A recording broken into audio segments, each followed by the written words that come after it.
Let's talk about how to write goals. What are some of the components of a good goal? Today we're going to be talking about SMART goals. SMART is actually an acronym for some of the components that you need in order to set a good goal and a goal that you are more likely to achieve. It just helps you to be able to get the steps that you need in order to accomplish your goals. First of all, your goals need to be specific. Define your goals in a way that helps you to know the task that you need to do in order to achieve it. Being specific with a goal helps you to know what you need to do to accomplish your goal or what it means to actually get there. For example, you want to save money. So saying that or writing down that I want to save more money isn't as specific or as probably saying I want to save $1,000, right? You know exactly what it is that you want to save and the specific value. The next letter M means that your goal is measurable as much as possible. What are the metrics that means that you have accomplished your goal? It could even be yes or no. For example, I want to win a competition. Although you can actually break that down by saying the things that you need to do in order to make yourself more qualified or more likely to win the competition. So, you see, you are getting more specific or just helping yourself here.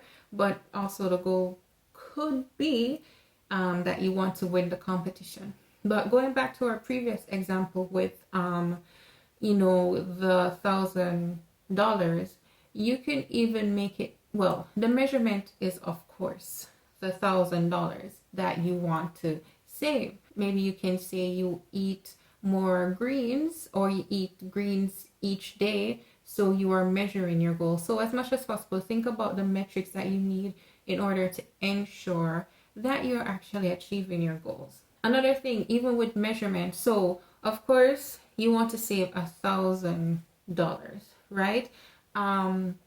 You could even put this down by saying I want to save $250 each week in order to get to $1,000 by the end of the month, right? So it is getting more specific here. In fact, I need to go back to being specific and saying for that one, you could see I want to save $1,000 by the end of next month. Even more specific because you now have a time frame, which we're going to be talking about more later on. But these things can be interchangeable, right? But these are just the components that helps you to know that you have different steps to help you to be more successful in achieving your goals. These are things that are helping you really. For letter A, I've seen some people use achievable or actionable. I don't know which one we're going to use today. I think we're going to stick with actionable today because I like how practical it is. Because when you're thinking about the actions, right, that you need, you can use verbs within your language with your goals, right? So for example, save. Save is the verb, right? Lose, if you want to lose pounds. Although I hate talking about weight. I really do. Otherwise, just have the clear actions that you are doing in order or written within your goal. Another way that this helps is that maybe there are several actions that you need to take in order to achieve your goal. And I would say if this happens, then you may want to think about breaking your goal down into different subgroups, even like maybe different steps, so you're getting closer if it's possible in order to achieve your goal. Or if you're working on a project, then you break it down so you know that you have different bite-sized steps or groups that's easier for you to think about and achieve instead of having just the big picture in mind, right? So think about the actions that you need to take within the goal, right? So for letter R, let's talk about, is it relevant? So the goal that you are thinking about or you're writing, is it relevant to you and your life right now, right? Is it realistic even? That's another word that people use. Is it realistic for the goal that you have written to be achieved now? And this just helps you to be able to set you up for success instead of failure. Now, there are different areas and different ways in our life where we need to push each other because, studies have shown that sometimes we go to 40% of our maximum potential and usually stop due to survival purposes, like, conserving energy. So this is just to say that it's great for you to think about how you're going to push yourself, but at the same time, it's different than being unrealistic, because is it really possible, if you don't have the necessary income or means, for you to save that $1,000 that month? And this helps you to think about, maybe you need to change something about the income you're getting in order to save that money. So this is not to be defeating, it just helps you to maybe change or to adjust in order for it to be relevant to you, right? If you are a mom and you have small children and they need a lot of attention from you, maybe it won't be possible for you to build your business right now into a full-time business, at least at the moment.